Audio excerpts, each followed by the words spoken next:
उस नज़र की तरफ मत देखो जो आपको देखने से इनकार करती हो। दुनिया की भीड़ में उस नज़र को देखो जो सिर्फ आपका ही इंतज़ार करती हो। जिस व्यक्ति ने उम्मीद खो दी हो वो जीवन में कुछ हासिल नहीं कर सकता। इसलिए अपनी उम्मीदों को जिंदा रखो और आगे बढ़ते रहो। जिंदगी में कठिनाइयाँ आएं तो उदास मत होना, क्योंकि कठिन रोल एक अच्छे एक्टर को ही दिए जाते हैं।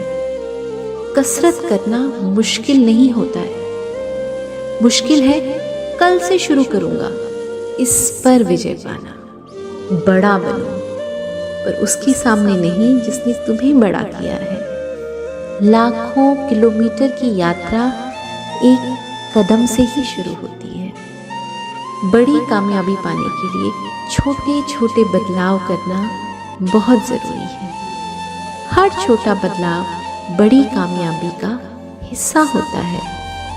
अभिमान को आने मत दो और स्वाभिमान को जाने मत दो।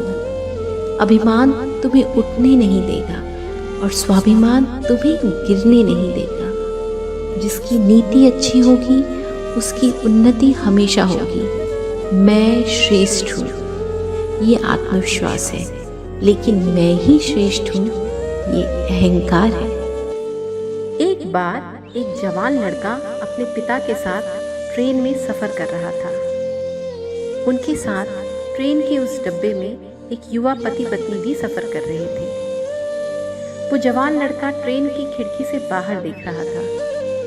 अचानक वो जोर से चिल्लाया, पापा वो देखो, वो पेड़ हमारी ट्रेन से पीछे जा रहे हैं। उसके पिता ने केवल हंसकर उसकी पीठ पर हाथ रखा और उसे मुस्कुरा कर देखा।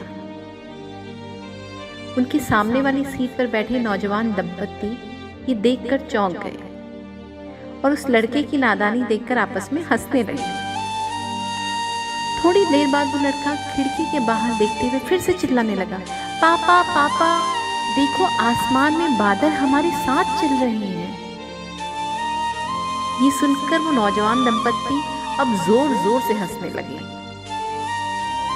उन्होंने उस लड़के के पिता से कहा, आपको अपने बेटे को किसी अच्छे डॉक्टर को दिखाकर इसका इलाज कराना चाहिए। देखिए वो इतना बड़ा होकर भी कैसी मूर्खता भरी बातें कर रहा है। इस पर उस लड़के के पिता ने बड़ी ही शांत आवाज में कहा, मेरा बेटा बिल्कुल भी मूर्खता भरी बातें नहीं कर रहा है। सच तो ये है कि वो जन्म से ही दृष्टिहीन था। अभी कल तक वो देख भी नहीं सकता था। 2 दिन पहले ही उसकी आंखों का ऑपरेशन हुआ है और अब वो देख सकता है। वो पहली बार इस खूबसूरत सी दुनिया को देख रहा है और उसे समझने की कोशिश कर रहा है। ये सुनते ही वो नौजवान दंपत्ति खामोश हो गए। उन्हें अब अपने बर्ताव पर पछतावा हो रहा था। तो दोस्तों, कैसी लगी आपको ये छोटी सी कहानी? इस कहानी से हमें ये सीखने को मिलता है, हमें कभी भी किसी के हालात जाने बिना, उनके बारे में पता किए बिना अपनी प्रतिक्रिया नहीं देनी चाहिए। हमें नहीं पता होता कि वो इंसान कितनी मुसीबतों से लड़ रहा है या कितनी मुश्किलों का सामना कर रहा है। किसी भी व्यक्ति के बारे में अपनी राय बनाने से पहले उसके बारे में ज़रूर जान लें। तो मिलती हूँ एक नए वीडियो में एक नई कहानी के साथ। तब तक हंसते रहिए, मुस्कुराते रहिए और अपनी सेहत का ख्याल ज़रूर रखें।